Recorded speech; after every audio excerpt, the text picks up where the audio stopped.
الرحمن الرحیم الحمدللہ، تمام تعریفیں اللہ کے لیے ہیں۔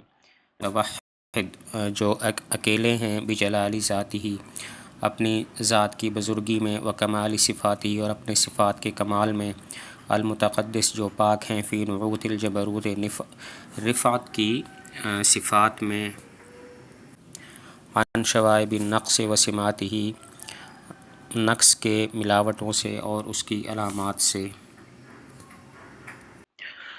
جلال کا ویسے معنی ہوتا ہے، لیکن جلال کا اطلاق اس حیت پر بھی ہوتا ہے جس کی وجہ سے دوسرے پر خوف طاری ہو جائے۔ جلال کا ویسے معنی ہے عظمت، لیکن اس کا اطلاق اس حیت پر ہوتا ہے جو دوسرے کے لیے جس کی وجہ سے دوسرے پر خوف طاری ہو جائے۔ جلال کی جو ذات کی طرف اضافت ہے، اسی طرح کمال کی صفات کی طرف اضافت، یہ از قبیل اضافت الصفت الی الموصوف ہے، یعنی بذاتہ الجلیلۃ و صفاتہ الکاملۃ۔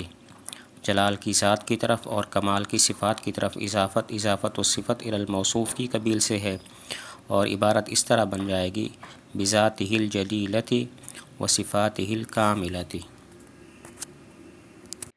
اور کمال صفات سے مراد وہ اللہ تعالیٰ کی صفات ہیں جو ثبوتی ہیں، جن کو اللہ تعالیٰ کے لیے ثابت کیا گیا ہے، اور اگر ان کی نفی کی جائے تو پھر یہ عیب والی بات ہے، موجب نقص ہے، جیسا کہ علم، قدرت وغیرہ۔ صفات کمال سے مراد اللہ تعالیٰ کی وہ صفات ہیں جو ثبوتی ہیں، ان کو اللہ ثابت کیا گیا ہے، اور اگر ان کی نفی کی جائے تو یہ عیب والی بات ہے، جیسا کہ علم اور قدرت۔ نعوت یہ نعتن کی جمع ہے بمعنی صفت، اور جبروت میں دو قول ہیں۔ نمبر ایک، یہ مبالغہ ہے جبرن کا، اور جبروت کا معنی ہوتا ہے رفعت اور عظمت۔ اس صورت میں نعوت کی جو جبروت کی طرف اضافت ہے، یہ اضافت بیانیہ ہے، یعنی وہ نعت کے جو جبروت ہے، وہ نعت کے جو رفعت اور عظمت ہے۔ تو رفعت اور عظمت سے مراد ایک ہی چیز ہے، تو نعوت کی جبروت کی طرف اضافت، یہ اضافت بیانیہ ہوگی۔ نعوت کو جمع لانا اس وجہ سے ہے تاکہ یہ بات معلوم ہو جائے کہ اللہ تعالیٰ کی رفعت اور عظمت گویا ایک صفت نہیں ہے، کئی صفات ہیں۔ اور جبروت کے بارے میں دوسرا قول یہ ہے کہ اس سے مراد ذات باری تعالیٰ ہے، نعوت الجبروت یعنی اللہ تعالیٰ کی صفات، لیکن اللہ تعالیٰ کو، ذات باری تعالیٰ کو جبروت سے تعبیر کیا گیا، یہ مبالغتاً ہے۔ شوائب یہ شائبتن کی جمع ہے، اور شائبہ شوب سے ماخوذ ہے بمعنی خلط ملط اور آمیزش، تو شوائب کا مطلب ہوا آمیزشیں۔ شوائب یہ شائبتن کی جمع ہے، اور شائبتن یہ ماخوذ ہے شوبن سے بمعنی خلط ملط اور آمیزش۔ اور سمات یہ سمتن کی جمع ہے بمعنی علامت۔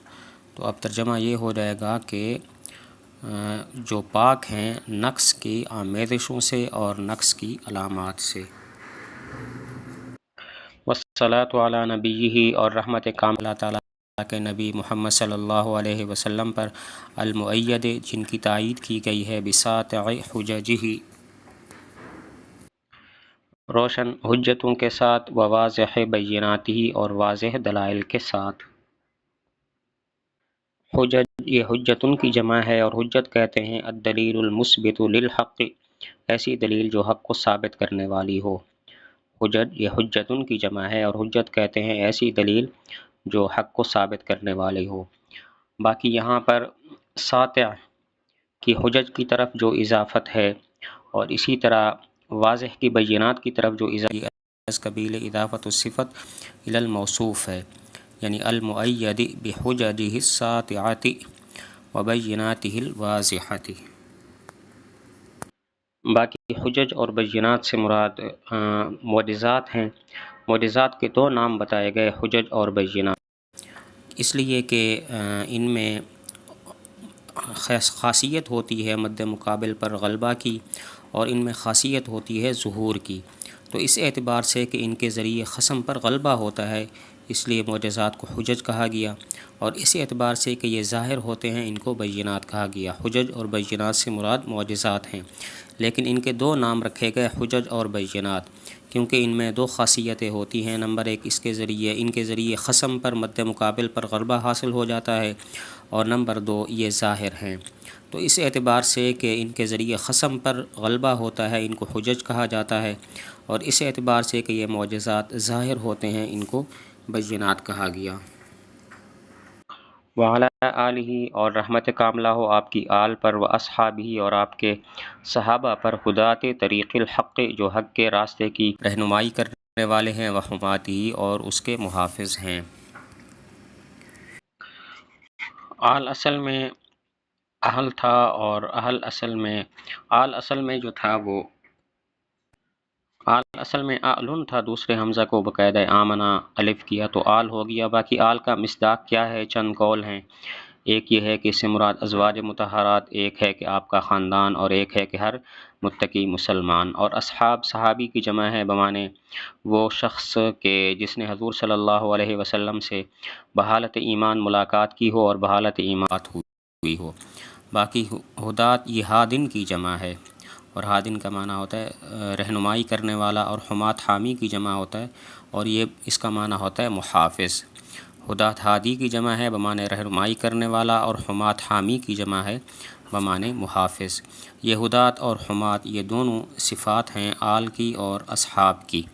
اور دوسرا قول یہ ہے کہ یہاں پر لف و نشر مرتب ہے، ہدات جو ہے وہ آل کی صفت ہے، اور حمات یہ اصحاب کی صفت ہے۔ ہدات اور حمات یہ دونوں آل اور اصحاب کی صفات ہیں، اور بعض فرماتے ہیں کہ یہاں پر لف و نشر مرتب ہے، یعنی ہدات آل کی صفت ہے اور حمات یہ اصحاب کی صفت ہے۔